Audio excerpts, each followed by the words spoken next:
One of your biggest requests with our new Speedrun vs TAS series was a full comparison. Casual versus Speedrun versus TAS. The issue with those videos is that usually one of those three is pretty similar to another one. May that be casual and speedrun being almost the same, or speedrun and TAS using the same strategies. Of course, this still isn't the case for a lot of games in their sections, but there we ran into issues with the video production. But we found a way to solve this. There are small sections in games like the Wind Waker where the strategies are quite different for the normal, speedrun and TAS playthrough. So it's time for some insanity. Let's start with the normal way of obtaining the Deku leaf. After finishing Dragon Roost Island and optionally placing Din's Pearl into its respective statue, we head to Forest Haven, where the second dungeon awaits us. But in order to beat it, we need the Deku leaf first. So off we go using our grapple hook to slowly swing our way into Forest Haven itself. We get introduced to the massive Deku tree, which unfortunately happens to have an unpleasant visit by a couple of choo-choos. We roll into him, get all those choo-choos off his face, and ultimately deal with them in order to talk to the great Deku tree. After hearing about Makar, the Deku tree summons the Deku leaf, which is now up for grabs by using a combination of Deku flowers and a grapple hook in order to climb the mighty tree himself. The speedrun approaches this a little different. Once again, we're using footage by the runner Demon, who holds the current world record for this game. Unlike the normal way, the Forbidden Forest is the first dungeon that gets visited in the speedrun. At this point, the speedrun has the Wind Waker, the Tingle Tuner, and bombs in its inventory. Also, it doesn't have the tunic as it skips collecting it entirely, but that's not too important for now. After getting said bombs, it performs a trick called Super Swim in Windfall Island, which is done by climbing up a ledge with a Wind Waker in Link's hand, pulling the Wind Waker as the ledge pushes Link down again, and then cancelling it 3 frames before hitting the ground. But this isn't enough for this part, as a cutscene is meant to prevent Link from going to Forest Haven, so Demon talks to the mailbox while in this state, allowing him to walk while talking. If he now manages to pull off the same storage trick again while the text box is up, he sets the cutscene value to -1 once more, and this will be useful soon. He now pulls the Wind Waker with the text box up, allowing him to move while in Wind Waker mode. This sounds pretty crazy, but it gets crazier. The camera is now always in front of Link due to the Wind Waker cutscene state being active. This comes in handy as he jumps into the water, where he then starts holding up in order to turn around every frame. This is useful as the game is meant to make Link slightly swim backwards after a straight turn. And due to the game not having a cap for negative speed, this can now be accumulated by performing this every frame, which the cutscene state is very helpful for.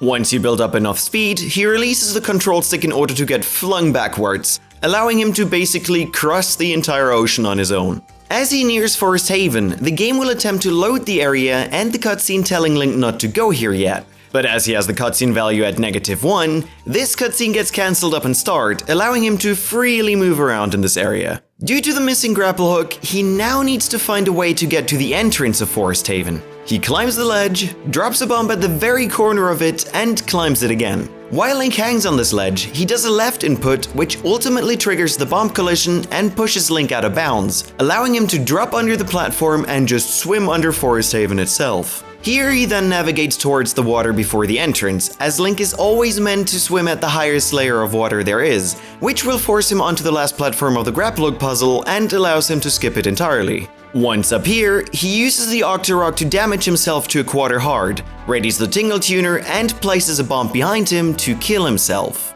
Link will get blasted forward and try to get up again before actually starting the death cutscene. However, there is a 3-frame window between getting up and actually dying, allowing Demon to perform another input. He uses this window to perform a jump slash, which elevates Link into the air.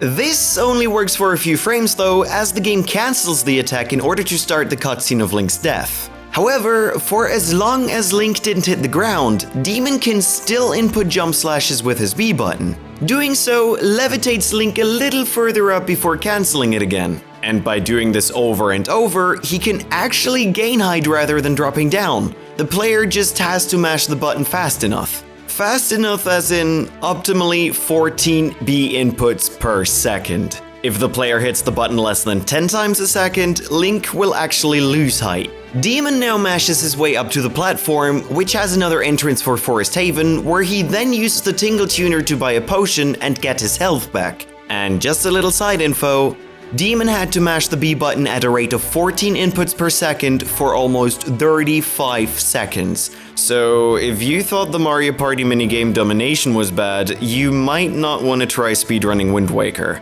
Once Tingle delivered the potion, Link will drop onto the platform and can now get inside Forest Haven. From here, it's a mere sight up into a Deku flower to reach the leaf.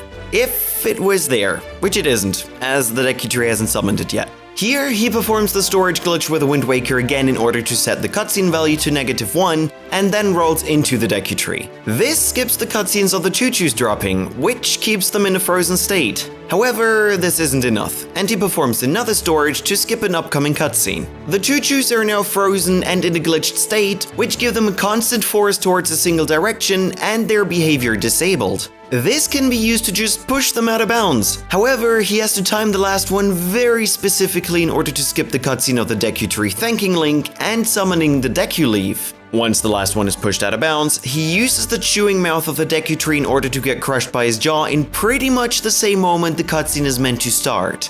This has to be done as the Deku leaf won't spawn if the cutscene is skipped.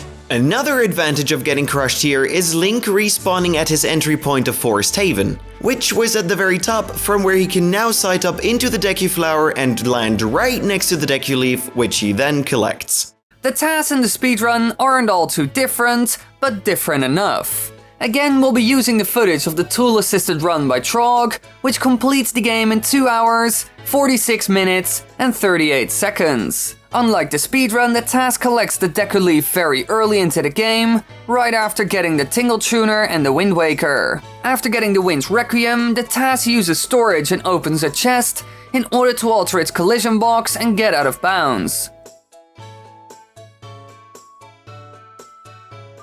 Here it performs a super swim, but due to not being done in real time, it can do this trick without cancelling the Wind Waker cutscene and alters Link's direction every frame on its way. It then swims to an island, services, and performs air swims, which it uses to charge up even more negative speed. Once it has built up enough, it starts by running up a hill backwards, which works as Link still has the collision box of him opening a chest. It then uses the Tingle Tuner to activate the Tingle Balloon, which allows Link to float for a few seconds. Just as the balloon activates, the task slides off the hill and runs through the air backwards, using this balloon with an enormous height. By combining the height, the balloon, and the remaining negative speed from the super swim, it can now literally moonwalk over the ocean. It's so fast that the few seconds of the Tingle Balloon are enough to run to Forest Haven and into the loading zone of the upper platform without having to zombie hover at all. After entering the loading zone, it's essentially the same as the speedrun.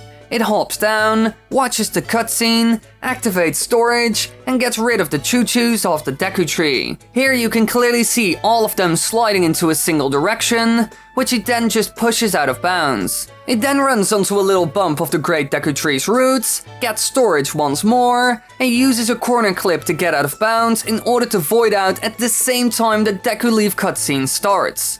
It spawns back at its entry point, hops onto a Deku flower, and grabs the Deku Leaf. Even though this is a very short segment, it is insanely impressive to watch. And we don't even want to know how Trog, in Hylia's name, came up with this. However, what you do want to know is when we're gonna make a new video, so click that subscribe button and click the bell, because hey, guess what, you won't miss the video then. Also, you can watch more stuff by clicking the annotations on the screen right now.